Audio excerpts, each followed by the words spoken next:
Hi, my name is Jennifer. Welcome back to the channel and welcome to a book haul. So I have 11 books here to show you. 4 of them I bought new. 1, 2 I think I picked up for free. And then 5 I picked up second hand. For the first time this year, I've been keeping a record of all the books that I'm acquiring, as in, like, not library books, but books that I am buying or, you know, getting for free or whatever. Just to have the awareness of how many books I'm bringing in and how much I'm spending on books, which I don't think, to be fair, is that much. But I just wanted to know. So far this year in total, I've acquired 31 books, spent just under £80. So each one works out an average of like £2.50-ish each, which is pretty good going. So let's go through these books. Let's go through the ones I've bought new first. I don't buy new books very often, just because I can't afford it. But I recently moved jobs a few months ago. So I'm still working for the same organisation, but I'm in a different team. And my previous team very kindly got me some book vouchers. So I think I still have a bit on one of them left, actually. But these are the 4 books that I picked up with those vouchers. So first is Supplication by Nour, Abi-Nakhoul. I just really like this cover.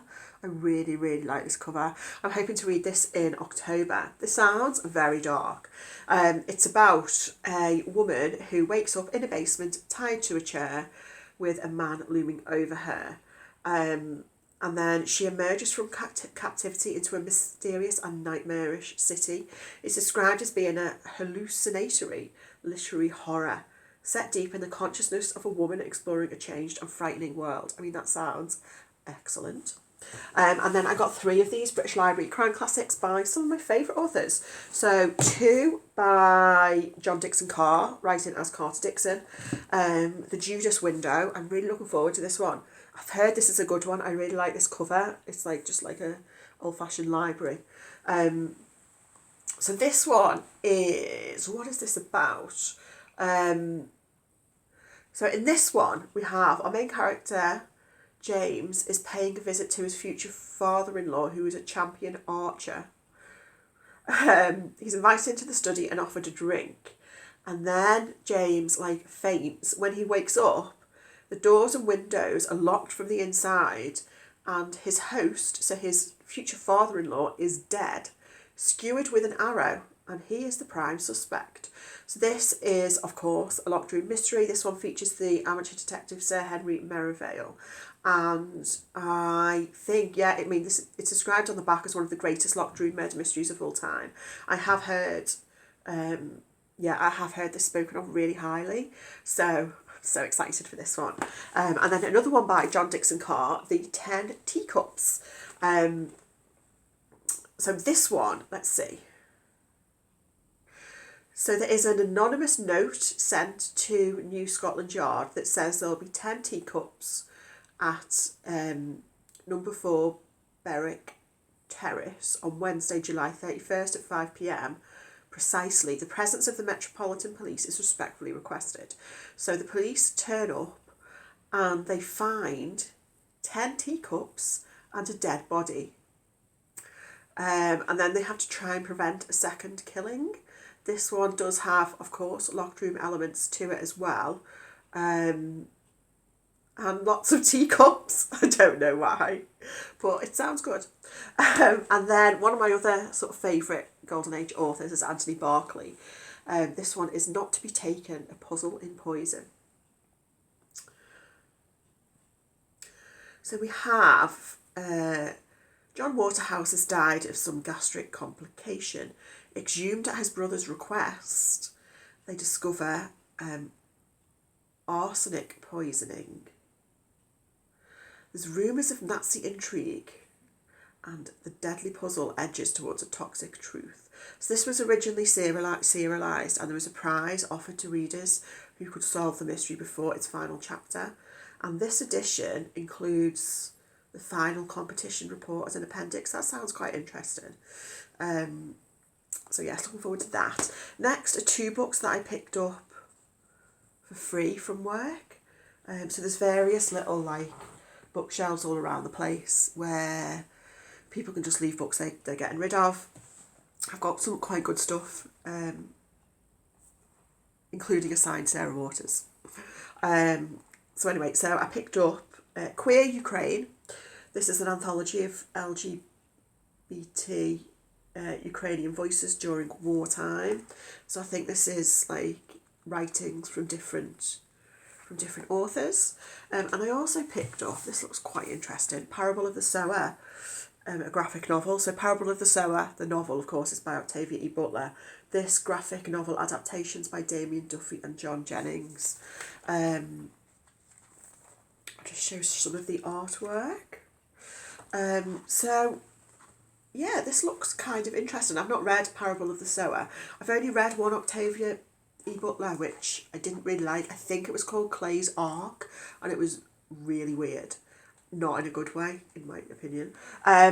Parable of the Sower. So I think this is about, oh gosh, so I don't know when it was first published, but it's set in 2024 as the United States teeters on the edge of madness. The country is marred by unintended environmental disasters, economic crises and social chaos. And we're following 15-year-old Lauren, who, that's right, she has hyper-empathy. She feels the physical pain of those around her as if it were her own. And I think, yeah, she develops her own religion called Earthseed. So, yeah, I just thought this would be interesting. As I say, I picked it up for free. So I thought, why not? And then some books that I picked up second-hand from, like, charity shops or like second-hand book fairs. The Night Watch by Sarah Waters, which I have read before but I didn't have a copy of, so very pleased to have this. This one is set in London during the Second World War and it's told backwards.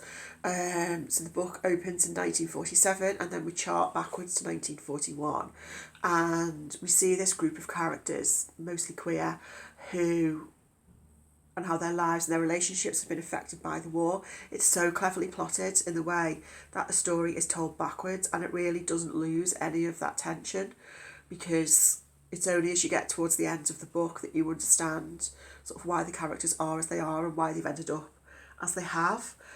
So I'm really pleased to have a copy of this for my shelves.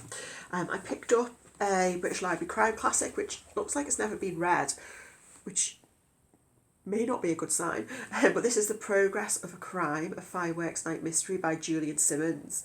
So I'll hopefully get to this like in the next couple of months. That would make sense seasonally. So we have a brutal stabbing that took place on Guy Fawkes Night by the bonfire on the village green, and there were a lot of witnesses, but nobody, it's not clear what really happened, even though there were all these witnesses. It says it's based on a real case as well. So, sounds interesting. This one sounds really good. This is non-fiction, In Their Shoes by Jamie Windust, Navigating Non-Binary Life. So this is, Jamie Windust's, I guess, it's kind of like a memoir. Frank, funny and brilliantly feisty. It's a call to arms for non-binary self-acceptance, self-appreciation and self-celebration. It sounds really good, actually. I might try and get to this one quite soon, she says, knowing how many books are on her autumnal TBR. This one, I think I picked up in a charity shop. This is Chloe Marr by A.A. Milne, he of Winnie the Pooh fame. This was first published in 1946. I've read some of A.A. Milne's short stories, which I liked, and then I think I tried another one of his novels, which I wasn't that keen on. But this one does sound interesting. So Chloe Marr is young, beautiful and so irresistible that countless men fall in love with her. Her story is told through the eyes of numerous suitors and her women friends who are drawn to her because of her charm and warmth, but no one really knows anything about her. So this sounds interesting. Oh, this was his last novel. It sounds interesting in how it's all about this woman, but told from the perspectives of the people around her. I've not heard of it before, but it does sound interesting. And then finally, this I picked up from a second-hand book fair. This is You Never Get It Back by Cara Blue Adams. So when I saw this, I knew I recognised like the cover and the title without really being able to place where I've heard about it. So this was published in 2021. It's published by the University of Iowa Press, and it's a short story collection. So I think I heard about it around the time it was out, but I think, well, the bookseller said it's hard to get hold of. She was trying to make a sale. I was going to buy the book anyway. But I suspect maybe it is, because I don't think I've ever seen this in a bookshop. So this is, I think, interlinked short stories about Kate as she navigates the turbulent waters of early adulthood, friendship and romance. It gets good reviews. It sounds good. And I'm pretty sure I have heard good things about it, and I do like interlinked short stories. So yeah, I'm looking forward to that one as well. So those are my books that I've hauled over the last couple of months. Let me know if you've read any of them. If you have any thoughts, let me know any books you have picked up recently. Thank you so much for watching, and I'll speak to you again very soon.